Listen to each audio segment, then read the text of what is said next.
Tickets. Tickets, please. Your soul.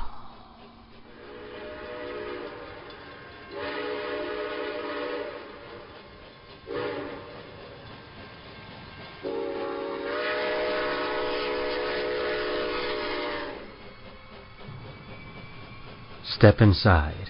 Take a ride upon the Terror Train. All aboard, be fair warned. These rails house fear and pain. Find a seat, don't mind the heat. Just pray the lights stay on. Upon these rails, these bloody rails, in darkness lies no dawn. Yes, step inside, come crawl or glide. With us you shall remain.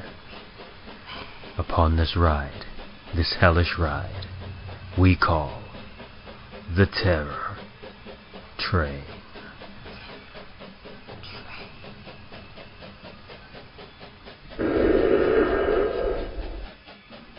Ticket, please.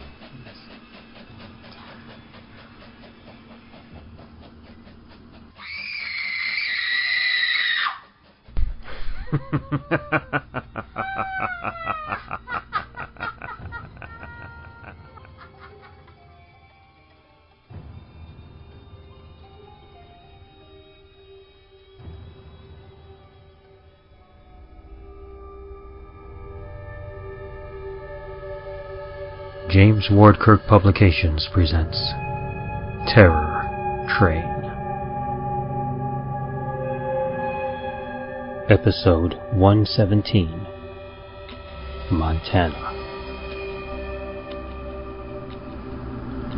Welcome aboard. Welcome to my home.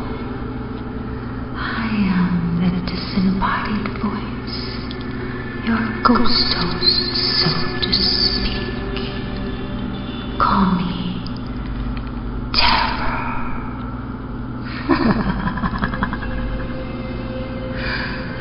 Welcome to my train.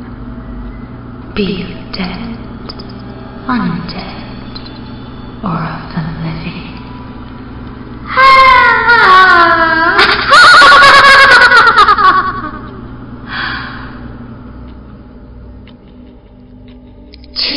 Tonight we have but one passenger boarding our train of terror. In exchange for his delicious mortal soul, he has penned the tale of an antique steam engine. That is not at all what it appears to be. Take a seat and prepare to stay a while. Listen as the conductor is handed a bloody ticket which reads William F. Nolan, Lonely Train A Comin. Yes, that's right, William. Those doors have permanently closed behind you.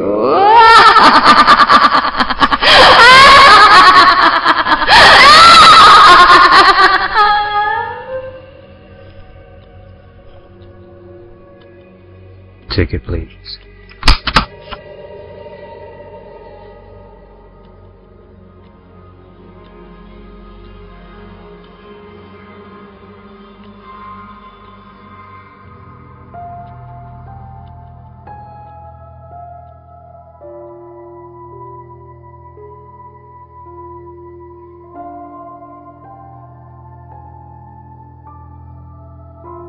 Lonely Train A Comin by William F.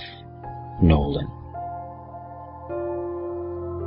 Lonely train a comin', I can hear its cry.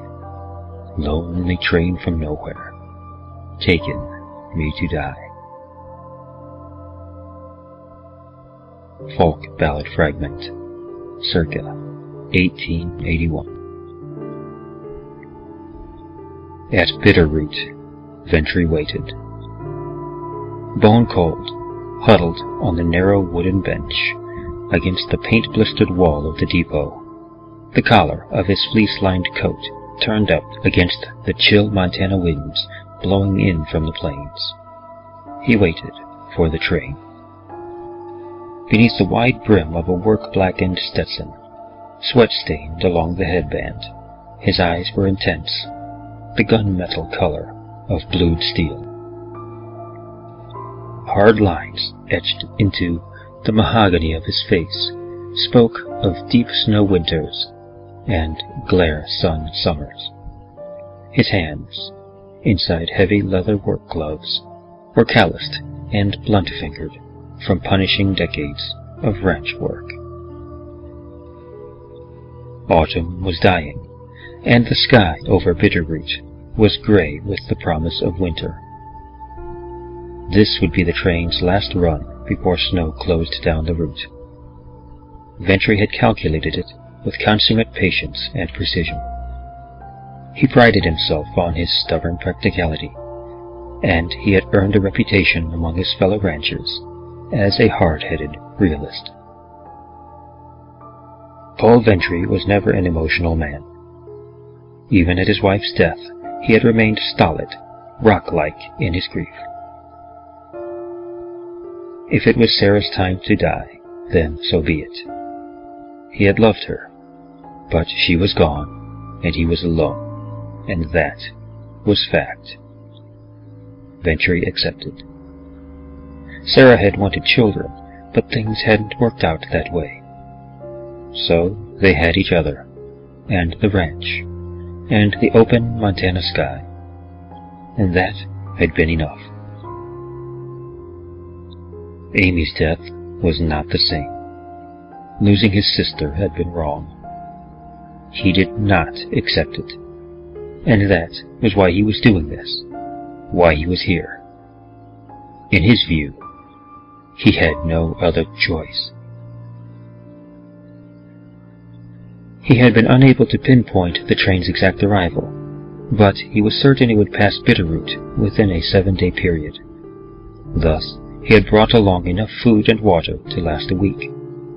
His supplies were almost depleted now, but they could be stretched through 2 more days and nights if need be.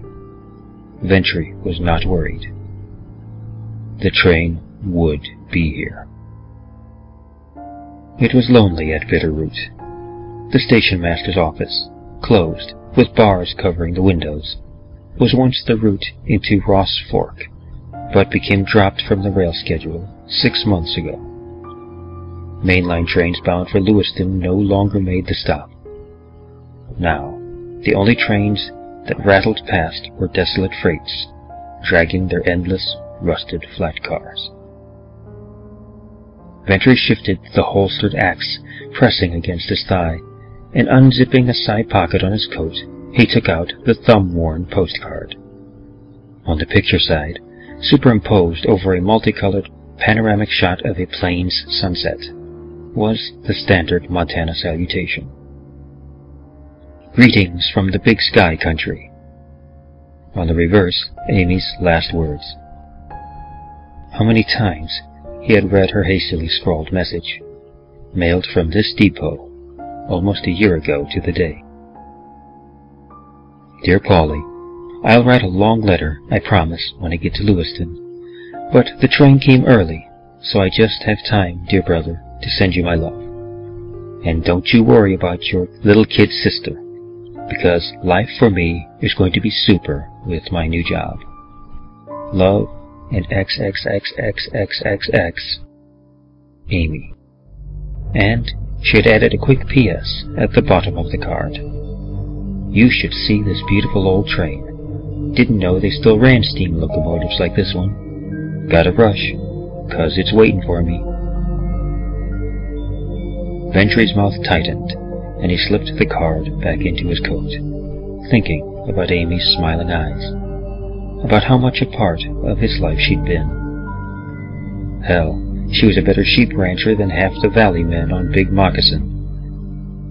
However, once grown, she'd wanted city life, a city job, a chance to meet city men. "Just you watch me, Paulie," she had told him, her face shining with excitement. "This little old job in Lewiston is only the beginning. The firm has a branch in Helena, and I'm sure I can get transferred there within a year. You're going to be real proud of your sis. I'll make you proud." She never had the chance.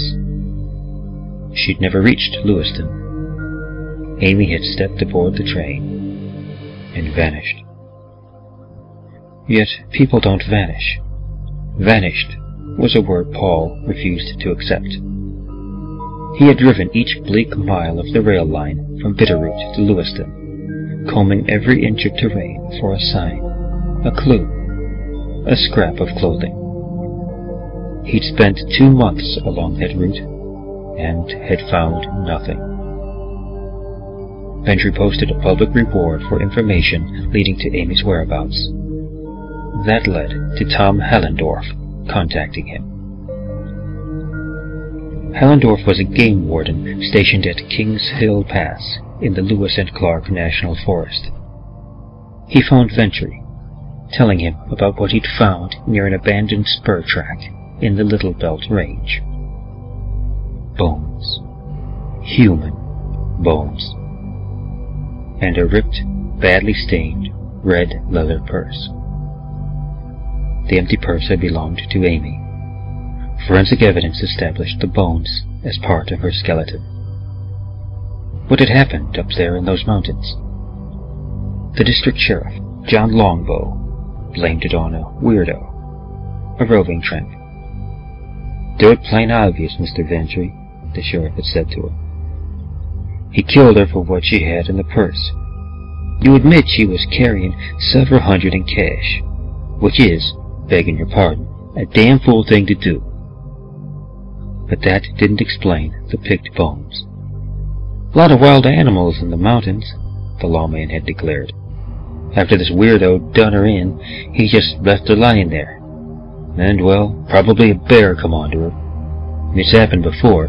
We've found bones up in that area more than once. A lot of strange things in the Little Belt." And the sheriff had grinned. "As a boy with the tribe, I heard me stories that'd curl your hair. It's wild country." The railroad authorities were adamant about the mystery train. "No steamers in these parts," they told him. "Nobody runs them anymore." But Ventry was gut certain that such a train existed, and that Amy had died on it. Someone had cold-bloodedly murdered his sister and dumped her body in the mountains. He closed down the ranch, sold his stock, and devoted himself to finding out who that someone was.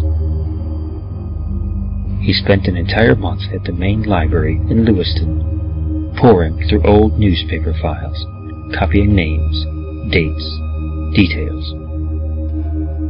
A pattern emerged. Ventry found that a sizable number of missing persons who had vanished in this area of the state over the past decade had been traveling by rail, and several of them had disappeared along the same basic route Amy had chosen. Ventry confronted John Longbow with his research. "And just who is this killer?" the sheriff said. "Whoever owns the steamer. Some freak rail buff, rich enough to run a private train, and crazy enough to kill the passengers who get on board. Look, Mr. Ventry, how come nobody's seen this fancy steam train of yours?" "Because the rail disappearances happen at night, at remote stations off the main lines. He never runs the train by daylight. Probably keeps it up in the mountains. Maybe in one of the old mine shafts. Uses offline spur tracks.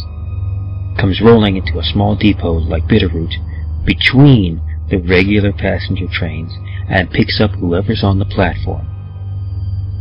The sheriff had grunted at this, his eyes tight on Paul Ventry's face.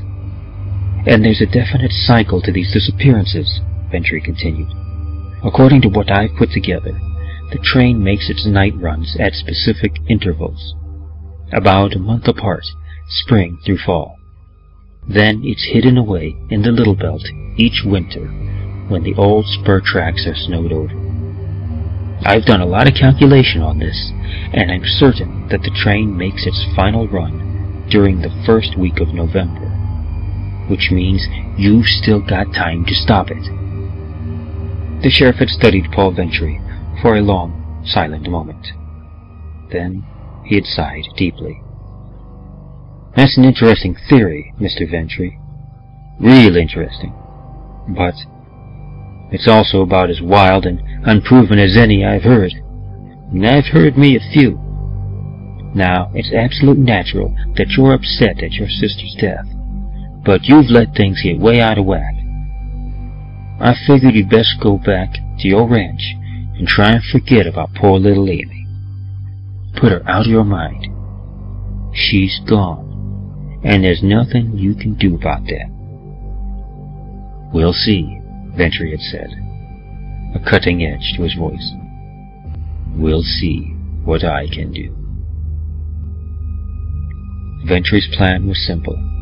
Stop the train, board it, and kill the twisted son of a bitch who owned it.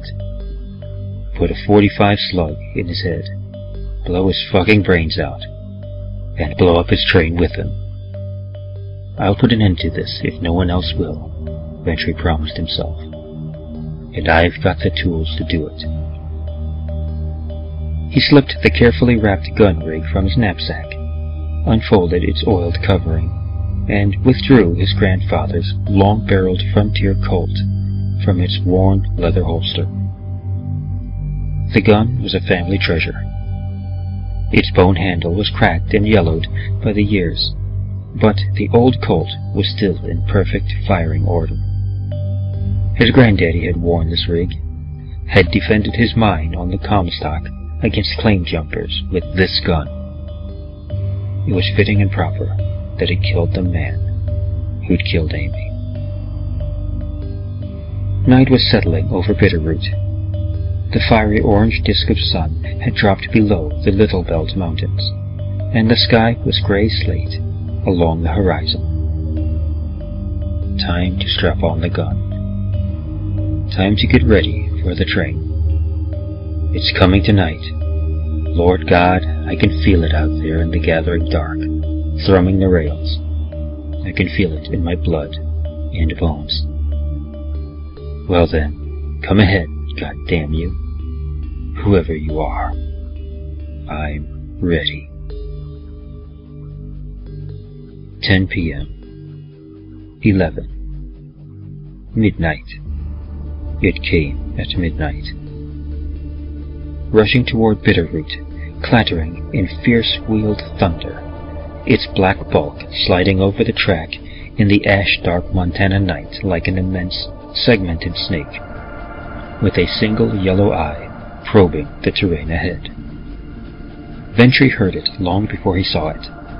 The rails sang and vibrated around him as he stood tall and resolute in mid-track, a 3-cell silver flashlight in his right hand, his heavy sheepskin coat buttoned over the gun at his belt.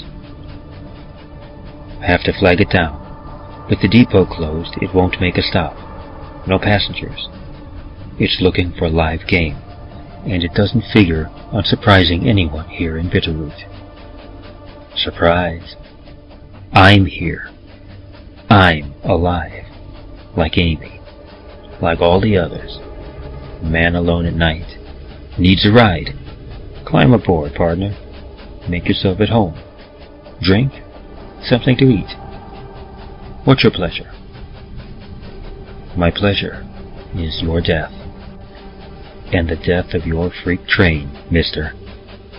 That's my pleasure.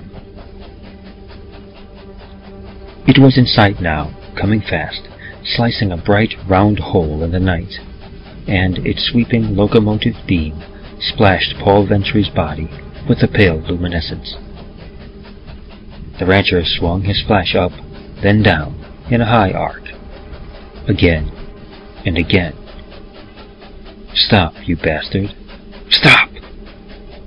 The train began slowing. Sparks showered from the massive driving wheels as the train slowed, slowing, slower. Steel shrieking against steel, an easing of primal force. It was almost upon him. Like a great shining insect, the locomotive towered high and black over Ventry, its tall stack shutting out the stars. The rusted tip of the train's thrusting metal cowcatcher gently nudged the toe of his right boot as the incredible night mammoth slid to a final grinding stop. Now the train was utterly motionless, breathing its white steam into the cold dark, waiting for him, as he had waited for it. Ventry felt a surge of exultation fire his body. He'd been right. It was here, and he was prepared to destroy it, to avenge his sister. It was his destiny.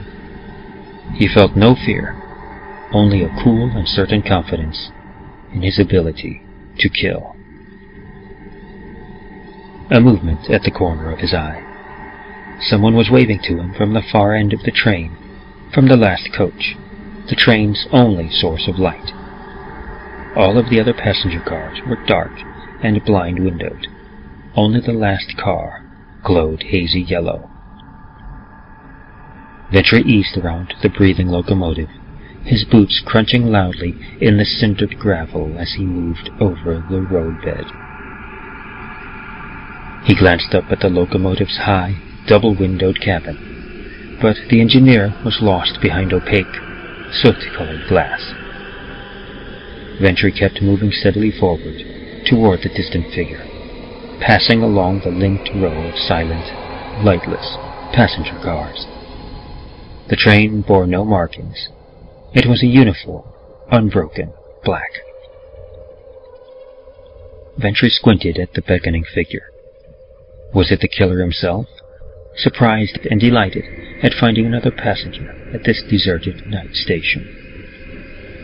He slipped the flash into his shoulder knapsack and eased a hand inside his coat, gripping the warm bone handle of the .45 at his waist. "You've had one surprise tonight, mister. Get ready for another." Then, abruptly, he stopped, heart pounding. Ventry recognized the beckoning figure. Impossible! An illusion. Just couldn't be. Yet there she was, smiling, waving to him. "Amy!" Ventry rushed toward his sister in a stumbling run. But she was no longer in sight when he reached the dimly illumined car. Anxiously, he peered into one of the smoke-yellowed windows. A figure moved hazily inside. "Amy!" He shouted her name again, mounting the coach steps. The moment Ventry's boot touched the car's upper platform, the train jolted into life. Ventry was thrown to his knees as the coach lurched violently forward. The locomotive's big driving wheels sparked against steel, gaining a solid grip on the rails as the train surged powerfully from Bitterroot Station. Paul Ventry entered the coach, and the door snap-locked behind him. Remote-controlled device, to make sure I won't leave by the rear exit. No matter. He'd expected that. He could get out when he had to, when he was ready. He'd come prepared for whatever this madman had in mind. But Ventry had not been prepared for the emotional shock of seeing Amy. Had he really seen her? Was it his sister? No, of course not. He'd been tricked by his subconscious mind, and the fault was his. A lapse in concentration, in judgment. But someone had waved to him. A young girl who looked, at first sight, amazing like his dead sister. Where was she now? And just where was the human devil who ran this train? Ventry was alone in the car. To either side of the aisle, the rows of rich upholstered green velvet seats were empty. A pair of ornate, scrolled gas lamps, mounted above the arched doorway, cast flickering shadows over antique brass fittings and a hand-carved wood ceiling. Green brocade draped the windows. He didn't know much about trains, but Ventry knew this one had to be pre-1900. Probably restored by the rich freak who owned it. Plush was the word. Well, it was making its last run. Ventry would see to that. He pulled the flash from his shoulder pack, snapping on the bright beam as he moved warily forward. The flashlight proved unnecessary as Ventry entered the second door. Door unlocked. Guess he doesn't mind my going forward. The overhead gas lamps sputtered to life, spreading their pale yellow illumination over the length of the coach. Again, the plush velvet seats were empty, except for one. The last seat at the far end of the car. A woman was sitting there, stiff and motionless in the dim light, her back to Ventry. As he moved toward her, she turned slowly to face him. By Christ, it was Amy! Paul Ventry rushed to her, sudden tears stinging his eyes. Fiercely, he embraced his sister. She was warm and solid in his arms. "Oh, sis, I'm so glad you're alive!" But there was no sound from her lips. No words. No emotion. She was rigid in his embrace. Ventry stepped away from her. "What's wrong? I don't understand why you—" His words choked off. Amy had leaped from the seat, cat-quick, to fasten long, pale fingers around his throat. Her thumbs dug like sharp spikes into the flesh of Ventry's neck. He reeled back, gasping for breath, clawing at the incredibly strong hands. He couldn't break her grip. Amy's face was changing. The flesh was falling away in gummy, wet ribbons, revealing raw, white bone. In the deep sockets of Amy's grinning skull, her eyes were hot, red points of fire.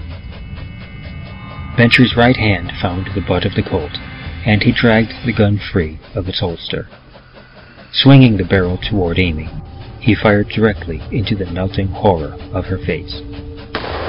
His bullets drilled round, charred holes in the grinning skull.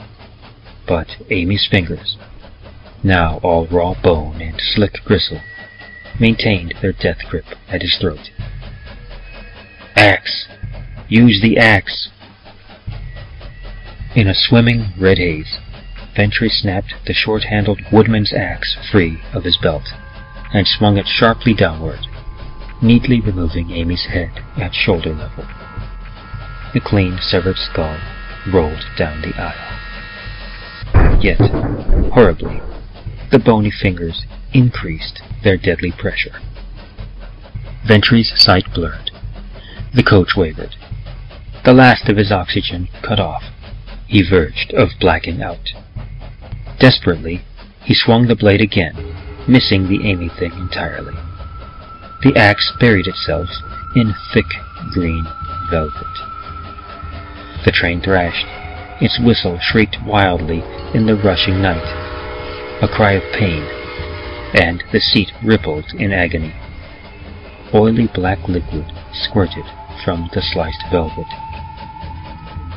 At Ventry's throat, the bony fingers dropped away. In numbed shock, he watched his sister's rotting corpse flow down into the seat, melting and mixing with the central train body, bubbling wetly. "Oh, sweet Jesus, Everything's moving. The whole foul train is alive. And Ventry accepted it. Sick with horror and revulsion, he accepted it. He was a realist, and this thing was real. No fantasy. No dream. Real. Which meant he had to kill it. Not the man who owned it, because such a man did not exist. Somehow, the train itself, ancient and rusting in the high mountains, had taken on a sentient life of its own. The molecular components of iron and wood and steel had, over a slow century, transformed themselves into living tissue. And this dark hell thing had rolled out onto the Montana plains, seeking food, seeking flesh to sustain it, sleeping, sated, through the frozen winters, hibernating, then stirring to hungry life again as the greening earth renewed itself. A lot of strange things in the little belt. Don't think about it, Ventry warned himself. Just do what you came to do. Kill it. Kill the foul thing. Blow it out of existence. He carried 3 explosive charges in his knapsack, each equipped with a timing device. All right, make your plan. Set one here at the end of the train, another in the middle coach, and plant the final charge in the forward car. No good. If the thing had the power to animate its dead victims, it also had the power to fling off his explosive devices, to rid itself of them as a dog shakes leaves from its coat. I'll have to go after it the way you go after a snake. To kill a snake, you cut off its head. So, go for the brain. Go for the engine. The train had left the main rail system now, and was on a rusted spur track, climbing steeply into the Little Belt range. It was taking Ventry into the high mountains. One last meal of warm flesh, then the long winter's sleep. The train was going home. 3 cars to go. Axe in hand, Ventry was moving steadily toward the engine, through vacant, gaslit coaches, wondering how and when it would attack him again. Did it know he meant to kill it? Possibly. It had no fear of him. God knows it was strong, and no human had ever harmed it in the past. Does the snake fear the mouse? Maybe it would leave him alone to do his work. Maybe it didn't realize how lethal this mouse could be. But Ventry was wrong. Swaying in the clattering rush of the train, he was halfway down the aisle of the final coach when the tissue around him rippled into motion. Viscid black bubbles formed on the ceiling of the car and in the seats, growing, quivered, multiplying. One by one, the loathsome globes swelled and burst, giving birth to a host of nightmare figures, young and old, man, woman, child, eyes red and angry. They focused on Ventry in the clicking interior of the hell coach, moving toward him in a rotting tide. He had seen photos of many of them in the Lewiston Library. Vanished passengers, like Amy, devoured and absorbed, and now regenerated as fetid ectoplasmic horrors, literal extensions of the train itself. Ventry knew that he was powerless to stop them. The Amy thing had proven that. But he still had the axe, and a few vital seconds before the train things reached him. Ventry swung the razor blade left and right, slashing brutally at seat and floor, cutting deep with each swift blow. Fluid gushed from a dozen gaping wounds, a rubbery mass of coil-like innards, like spilled guts, erupted from the seat to Ventry's right, splashing him with gore. The train screamed into the Montana night, howling like a wounded beast. The passenger things lost form, melting into the aisle. Now, Ventry was at the final door, leading to the coal car directly behind the engine. He found it locked. The train had reached its destination at the top of the spur, was rolling down a side track leading to a deserted mine. Its home, its cave, its dark hiding place. The train would feast now.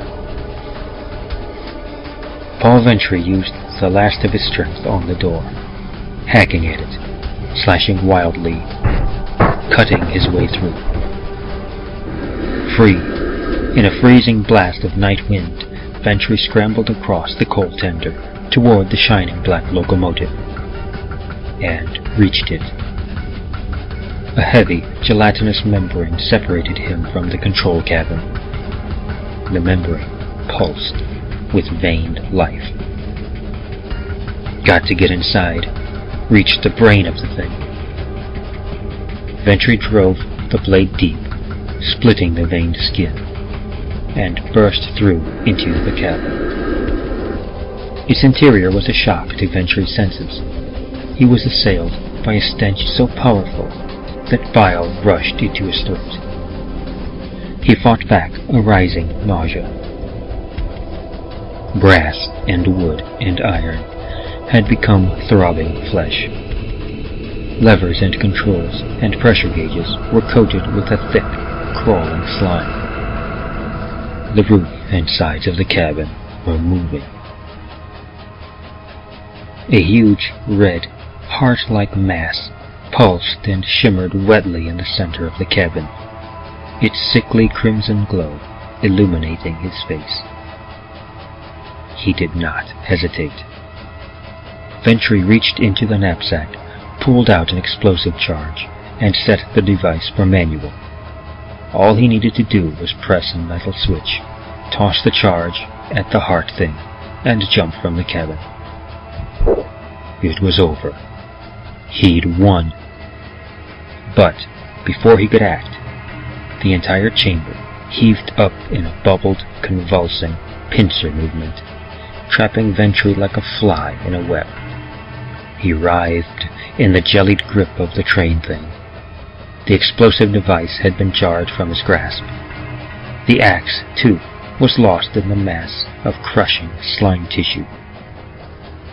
Ventry felt sharp pain fire along his back. Teeth! The thing had sprouted rows of needled teeth and was starting to eat him alive. The knapsack. He was still wearing it.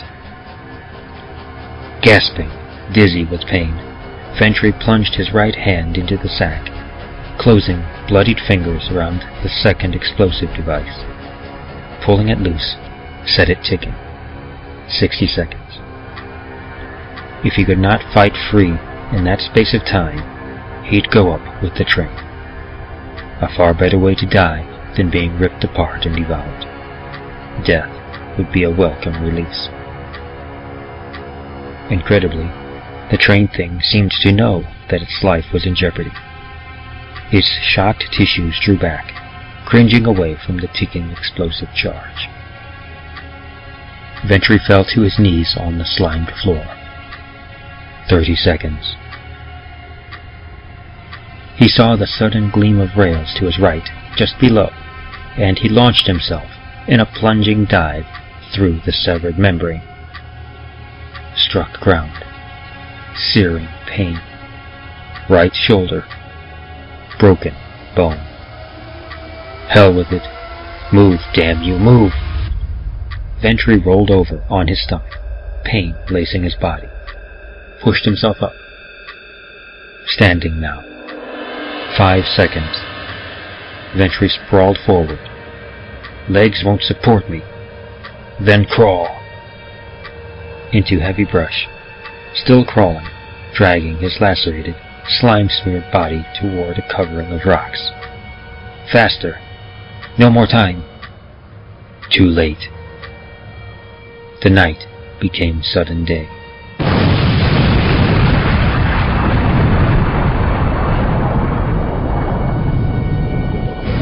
The explosion picked up Ventry and tossed him into the rocks like a boneless doll.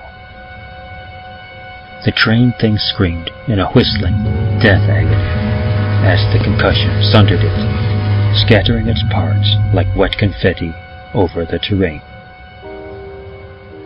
Gobbets of bleeding tissue rained down on Ventry as he lay in the rocks. But through the pain and the stench and the nausea, his lips were curved into a thin smile. He was unconscious when the Montana sun rose that morning, but when Sheriff John Longbow arrived on the scene, he found Paul Ventry alive and triumphant.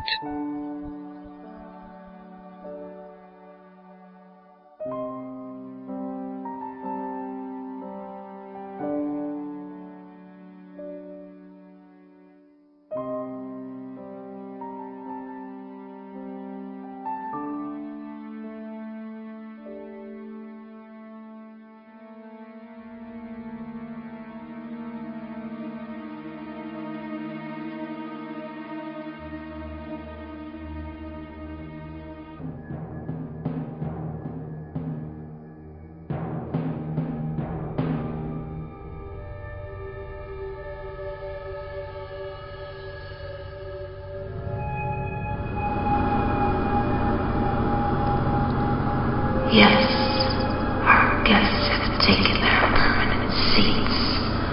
From New York to time infinite. Are you ready to join them? Perhaps another story will lure you.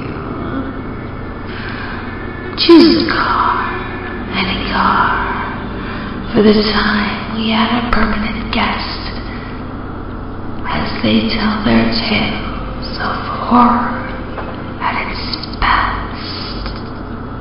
Come, yes, join me. My name is Terror, who rides the rails eternally upon the Terror Train.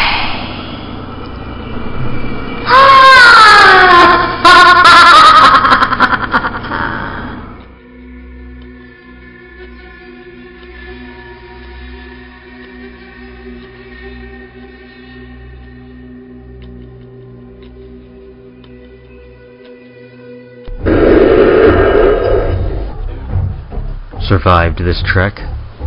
No turning back. Dare resist, just try.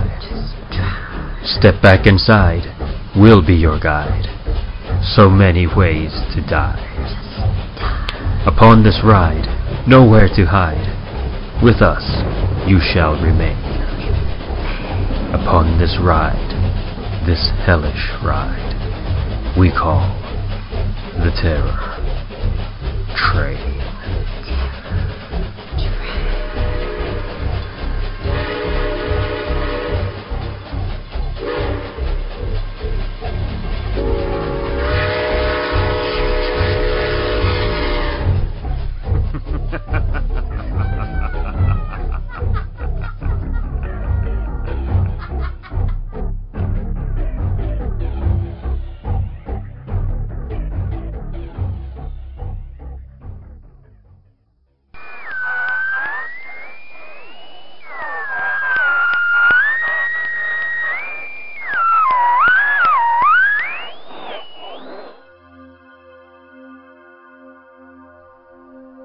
Terror Train Podcast, Episode 117, Montana.